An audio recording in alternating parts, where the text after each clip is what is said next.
Yo, we back with What If Frieza Raised Goku Part 14. Y'all see where we at, man. Trunks faces a new cell in his timeline. In this episode, Future Trunks goes against a slightly different cell in his very own timeline, right?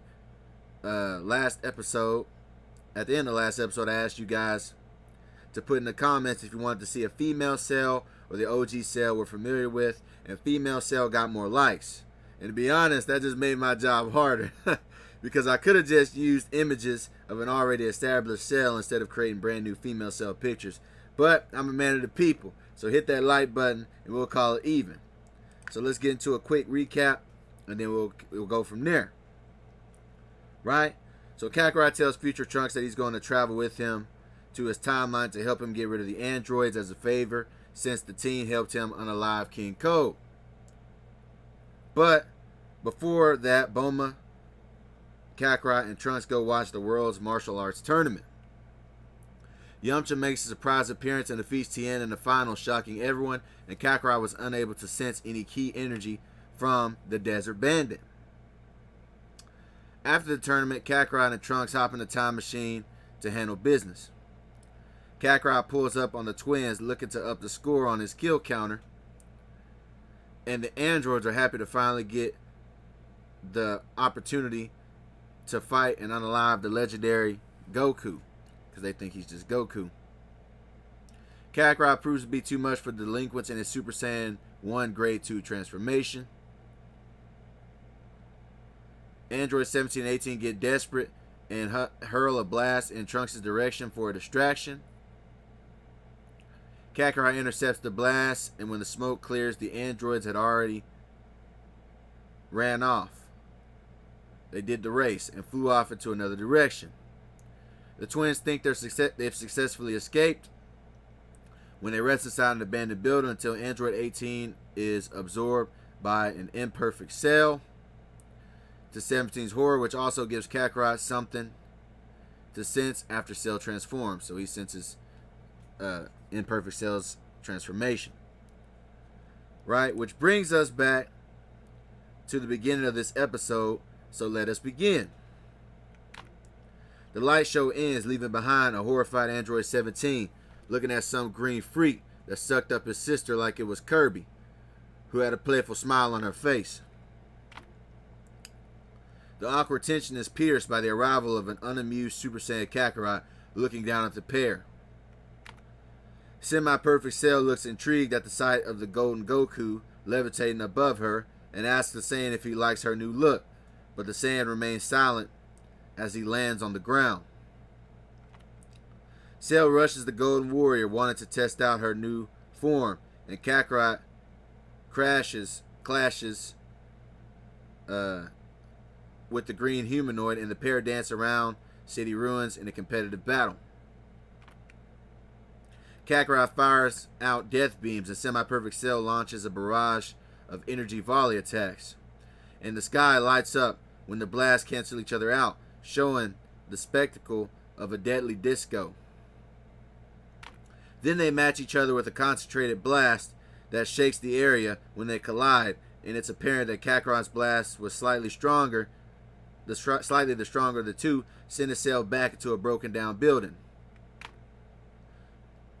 The runes regenerate, and the feminine cell is impressed by Kakarot's performance and lands a short distance in front of him, wanting to properly introduce herself to the warrior. Cell tells her small audience that she is the ultimate creation of the late Dr. Gero, who designed her as a bio-android that can achieve perfection through absorbing androids 17 and 18.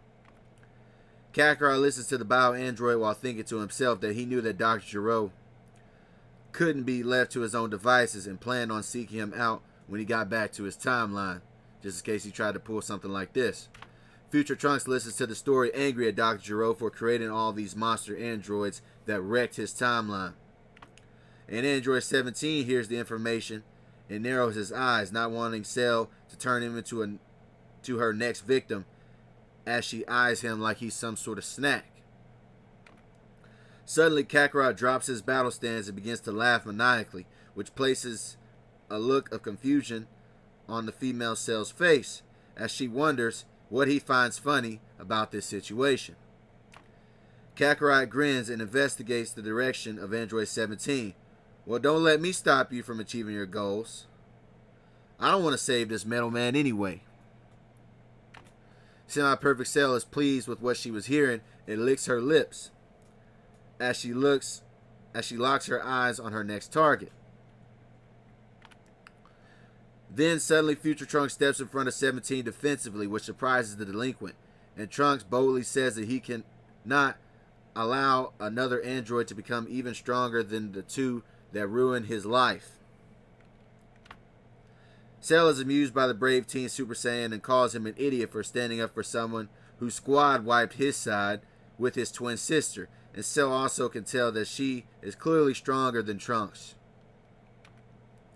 Kakarot tells Trunks to stand down and tells the teen that Cell can do their job for them and give him a better fight in the process. And Trunks protests but ultimately backs down, knowing he couldn't win against either of the two. Cell takes the opportunity and blitzes Android 17 faster than he could react and punches him in his stomach, and opens her tail to absorb Android 17 to his horror and protest. Cell begins to transform and shapeshift as an energy barrier envelops the bio-android, and the light show begins to dim to reveal a bombshell bio-android glowing in her perfect form. Trunks watches defensively as Cell begins to feel on herself, excited to have achieved perfection, as if she was looking into a mirror. Kakarot puts on a grin as the smoke clears and Cell advances forward, asking the Saiyans if they like what they see. And then suddenly Kakarot deactivates his Super Saiyan transformation while keeping a smile on his face. Trunks watches the power down, confused, and a sweat drops down from his cheek. Perfect Cell looks at the action in disbelief, shocked at his decision, and asks Goku what is he doing.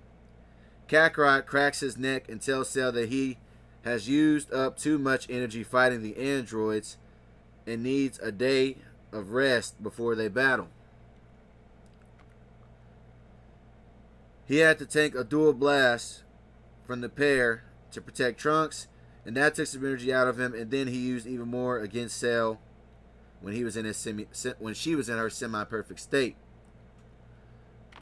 Cell crosses her arms in disappointment but tells Kakarot that she will allow him to rest since he helped her achieve her perfect form, and plus she wants an epic battle to show off her abilities, her perfect abilities. Future Trunks blasts off the scene first, confused by the events that had just transpired. And Kakarot follows suit after sending a grin at Cell's direction and flies away. Kakarot catches up to Future Trunks, who sends him a side eye before asking him what is really going on.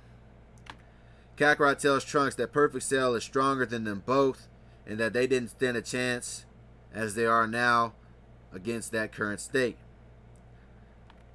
Trunks is astonished by what he just heard and can see that Kakarot was serious, and then he asks him, what will they do now then? Kakarot looks towards the Capsule Corp direction and says that he needs to speak to Bulma to clarify something. Trunks walks into the Capsule Corp building first, and Bulma puts on a smile, assuming they were successful in destroying the androids, but Trunks tells her that there's actually a bigger threat now. Kakarot tells Bulma that he needs her to tell him about some information in her timeline. Kakarot asks Bulma how did they defeat Demon King Piccolo in their timeline. Bulma smiles as she reminisces about the good old days and tells Kakarot and Goku, tells Kakarot that Goku defeated King Piccolo when he was actually still a kid. And then she tells him that Piccolo had a junior son who battled Kakarot at a tournament for revenge when he became an adult, and that they were enemies for the longest time. But ultimately, Goku turned his enemy into a friend, and they became allies and even good friends. Goku had a habit of making friends out of his enemies. Trunks watches Kakarot, who seems to be thinking to himself, wondering what was in his mind, or on his mind. Kakarot mentions the room of spirit and time to the two of them and says that they can get a year's worth of training in a day. Kakarot tells Trunks that they are going to train in there tomorrow to become stronger.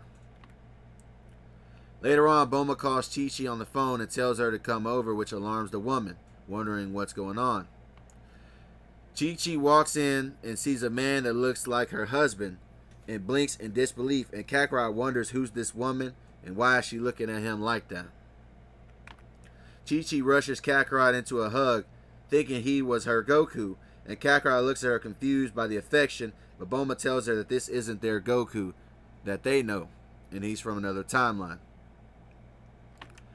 Later on, the two of them cook up a feast, wanting to learn about each other's timelines over a meal.